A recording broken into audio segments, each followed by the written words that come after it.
Will moving up to 15 milligram Mounjaro finally get my weight loss moving again? I went into my doctor appointment yesterday asking that question, and my doctor said, no. She does not believe that more Mounjaro is the right answer for me right now. She thinks we need to start looking somewhere else, and what she wants checked next may explain why my health is improving, but my weight loss is just moving so slowly. Welcome to Slow and Steady with Andi. I'm Andi, and I am on Mounjaro for type 2 diabetes, insulin resistance, PCOS, perimenopause, and ridiculously slow weight loss. If your health is improving, but the scale keeps taking its sweet time, you are in the right place. So let's talk about this doctor's appointment I just had. And later in the video, I will be sharing this week's weigh-in, and I will be taking my week 10 12.5 milligram Mounjaro with y'all. So I've been on Mounjaro for a little bit over a year, and so far I've lost 34 pounds. I am eating healthier, I am meeting my protein goals, but still my weight just keeps bouncing around between the same few pounds. So this week was my 3-month follow-up with my nutritionist, who is a PA, and she is in the same facility as my PCP, who is an internal medicine doctor. I meet with the PA because she has a master's in nutrition, and she is very experienced and knowledgeable when it comes to women's health, especially perimenopause, menopause, and she has been helping me navigate this journey since starting my Mounjaro, discussing things to do with my diet plan, exercise plans, sharing with me options on how to approach my hormone issues, whether it's going to be natural or going with an HRT, everything like that. She has been just so helpful, and I appreciate her and my doctor so much because they both listen to everything I have to say. They listen to my concerns, and I am really confident that they are the best team for me right now to help me as I'm trying to get this all figured out. So this is my 9th week on 12.5 milligram Mounjaro, and so far my appetite suppression is still really strong. Early on, when I started the Mounjaro back at 5 milligrams, my blood sugar really started to stabilize. My A1C at the start was 7.9, and within a few months I dropped down to 5.4. But even with all those changes in my health, my weight loss has just been incredibly slow. So I went into this appointment basically ready to ask, if all of this is working, is there something else we can add or we can do to get my weight loss moving? I wasn't asking how to control my appetite because that part is already really controlled and has been for a while. My question was, how do we get this scale moving faster? And the first thing we talked about was whether to move up to the 15 milligram dose. And she strongly feels that, taking into consideration that all my labs have been really great. Every time I go into the doctor's office, they pull up my Dexcom readings. So I have my Dexcom that I wear, and it tracks my blood sugar 24/7. And I am linked to my doctor's office so they can see my daily average, my monthly average, whatever they want to look at. They have full access to see my numbers. And she was very happy with the results. And because I assured her that my appetite suppression is still really strong, it just doesn't make sense to go up to the next dose. As most of you probably know, if you're on Mounjaro or Zepbound or tirzepatide, 15 milligrams is the last dose. And if I'm already up to 12.5 and it really hasn't made much difference with the weight loss, the odds are it's not going to make a big difference to go up to the 15 milligram right now. So she let me know that she's not keeping me at the 12.5 milligram Mounjaro because it's not working. She's keeping there because it is controlling exactly what it is supposed to control. And increasing the dose may not fix whatever is actually slowing the weight loss. So if the answer is not automatically more Mounjaro, the next question is, where does she think we should look next? She pulled out my records and she went through my most recent labs, and she looked over actually several years of my labs, and every time I get my thyroid checked, everything's fine. There is nothing obvious that sticks out that indicates a reason why my weight just will not come off. And her and my doctor are both aware that I was diagnosed with PCOS several years ago in my early 30s. I'm 51 now. And at this point, we need to take the next step and bring in a specialist. So she wants me to go see an OBGYN that is very experienced with dealing with PCOS and perimenopause and menopause. People like me who have a lot of health factors that seem to cause them to either gain weight, retain weight, or have really slow weight loss when they're on a medication that is supposed to help with weight loss. This isn't just a routine gynecological referral. She wants me to be able to see somebody that will really be able to look deeper into the overlap between my PCOS, the insulin resistance, the perimenopause, and that really slow weight loss. That doctor can then decide if I need more detailed hormone testing, whether HRT should be considered, and whether it's time to get an endocrinologist involved. And something she said to me just really made me feel good and let me know that she is really hearing me and my discouragement. She said she doesn't think I need another lecture about calories. She wants me to see someone who truly understands what happens when all of that insulin resistance and PCOS hormone, when all of that starts piling up. Something I did ask her about specifically was something called Dutch testing. Let me know if any of you have heard about it.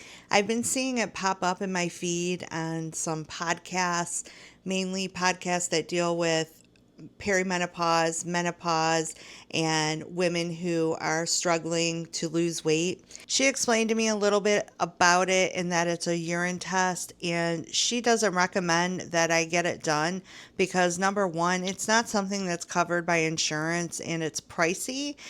And she said that once I go see an OBGYN, that they will look at my health history, my symptoms, and they will be able to order very detailed, specific tests and blood work for my needs, and likely that will be covered by insurance. So I'm really glad that I didn't invest money into this before I went to see her and was able to talk it through with her. So she does have somebody in mind. I let her know that I really am not comfortable seeing a male OBGYN.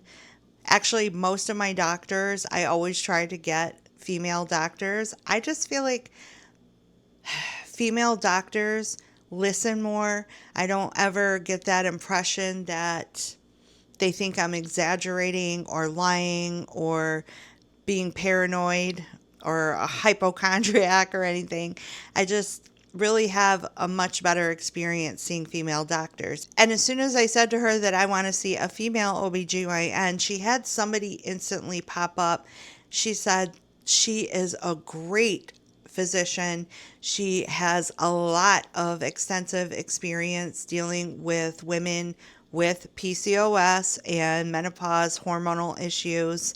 And so I got really excited to hear that, but the only kicker is that this doctor is about an hour away, and that's just not really super convenient, especially when you factor in follow-up visits, and likely if she refers me to an endocrinologist or any other types of specialists, those same doctors will probably be in the area where she is from. So I have to figure out whether I can realistically make that work. It's a big decision because I want to see the best. I know that the things I have going on are very involved. I've had issues from the beginning, from when I started puberty and into my 20s and 30s. I struggled to be able to get pregnant, and the one time in my life I finally got pregnant from being on metformin and other medications, whatever else I was taking at the time to try and help me get pregnant. The one time I got pregnant, I ended up having a miscarriage, and I was never able to get pregnant again. And I've never been regular. It's just been a battle. And I've never had a food issue. I've never been somebody who had like a sugar addiction or anything like that. Of course, there's always times where I've eaten like more fast food in my life, especially in my 20s and 30s. But even then, I wasn't somebody who like ordered 2 meals and ate it all. I've always been the person who didn't eat the most at the table. So it's really frustrating because, of course, people always look at you. Well, not all people, not the people who know me and love me, but a lot of people, they see somebody who is overweight and instantly assume it is because they are just shoving food in their face 24/7. And that is just not the case. It's just not. There's definitely some deep underlying issue that needs to be addressed and worked on and healed so I can finally get this weight loss and be the person that I feel like on the inside. I don't want convenience to be the reason I don't finally get an answer to all of this.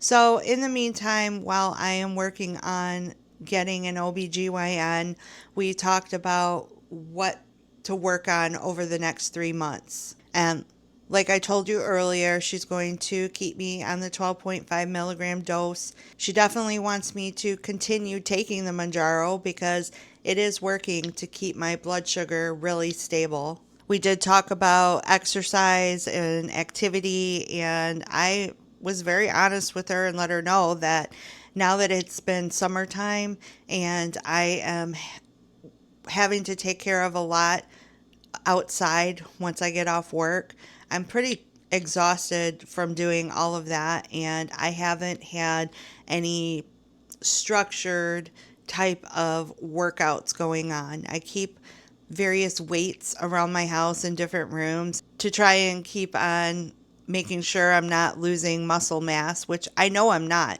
I definitely can see changes in my muscle, even though I have, a very flappy arm. That's actually one of the ways I can tell that my muscles in my arms are getting stronger because my flap is getting like skinnier and flappier. I don't think you can see on camera here either, but there's more detail like in this part of my arm. I don't know. See, oh, you can see it on this arm. You can see the muscle actually moving.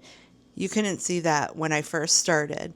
So I can see a lot of changes in my body. It's just not showing up on the scale, which, come on, I'm sure you know, that is super annoying. She did not blame all of this on me not working out enough. However, there is one area she really wants me to commit to working on and being consistent with, and that is she wants me to do strength training for 30 minutes 3 times a week. So I have made a promise to myself that I am going to work on doing that, and let's see if that does end up helping. And of course, if it does, I will let you guys know what's going on. Something else we talked about was sleep and anxiety and stress, and I let her know that all 3 of those, for the most part, are a very consistent problem in my life,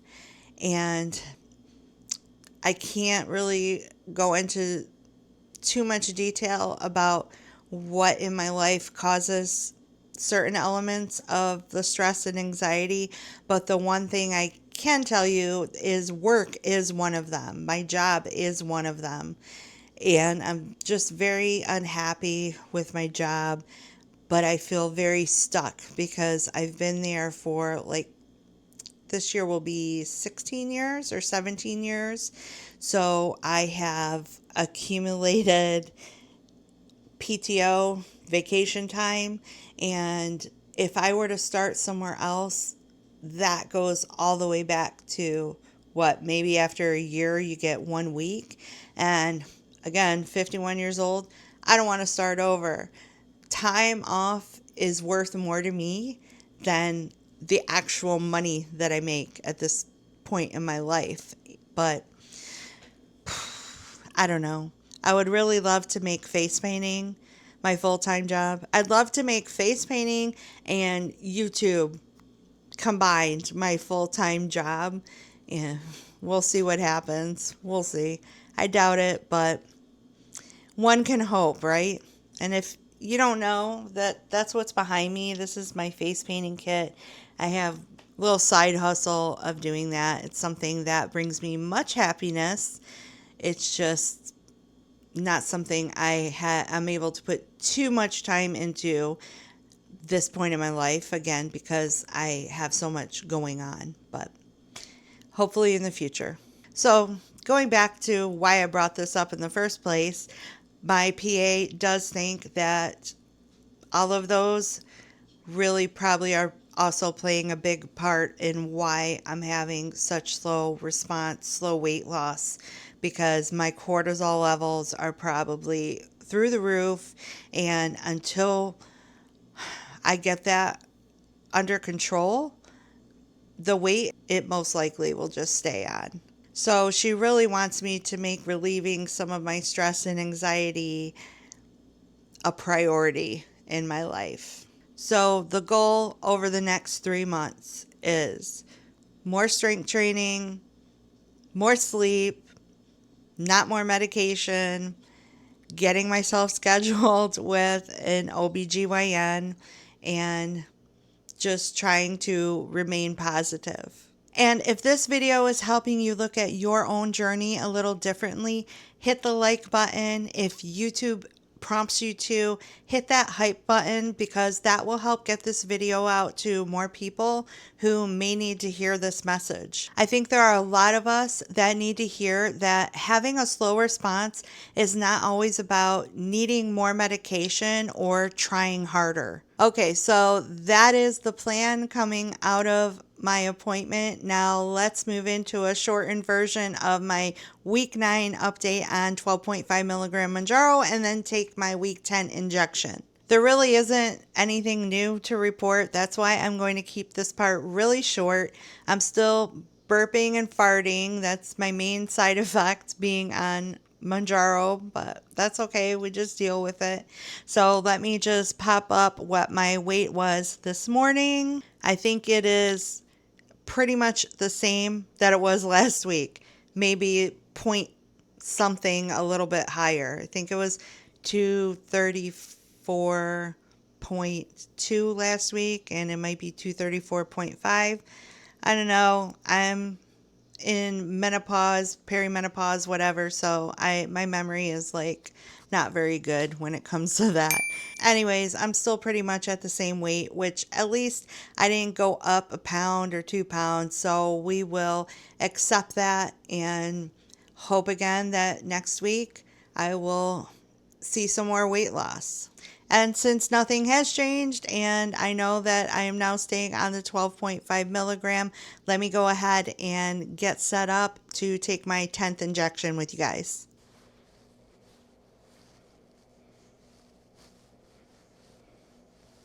So just in case you're wondering, I do take this out before I even start recording the video, so it's definitely at room temperature. And so far that has not helped make a difference with me having that little bit of a sting when I take the injection, but that's all right. It only lasts like 2 seconds. over with so quick. So I am going to keep injecting in my arm because that is how I get the best appetite suppression. All right, 3, 2, 1, go. Seems like lately I've been having more weeks where it doesn't sting as much anymore. So I don't know, maybe I'm just used to it. We'll see. But there we are. Week 10 on 12.5 milligram is running through my system. And just another little side note, because I've had some people say, how are you on 12.5 milligram when you've only been on Mounjaro for 10 weeks? And that is not what I said at all. I am on my 10th week of 12.5, but I started with the 2.5 milligram back in June of 2025. And at the time I'm recording this, we are towards the end of July of 2026. So I assure you, I did not jump from 2.5 milligram to 12.5 in 10 weeks. That would be wild. So to sum it all up, I went into this appointment hoping that there might be one thing that we could change that would get this to all speed up.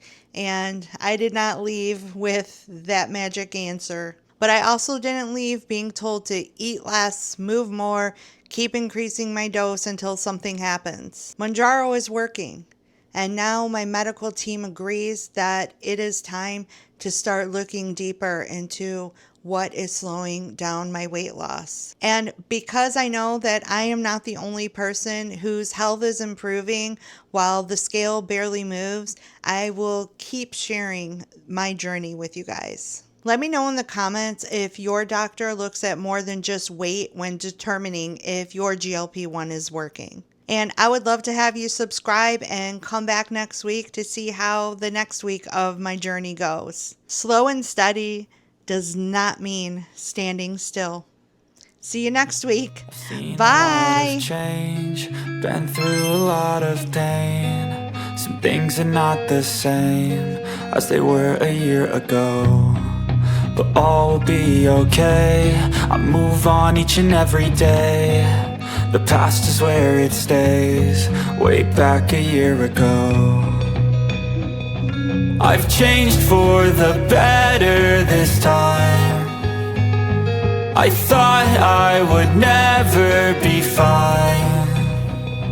I strive just to say I'm alright, and for the first time in a long time I'm alright. I've seen a lot of change, been through a lot of pain. Some things are not the same as they were a year ago.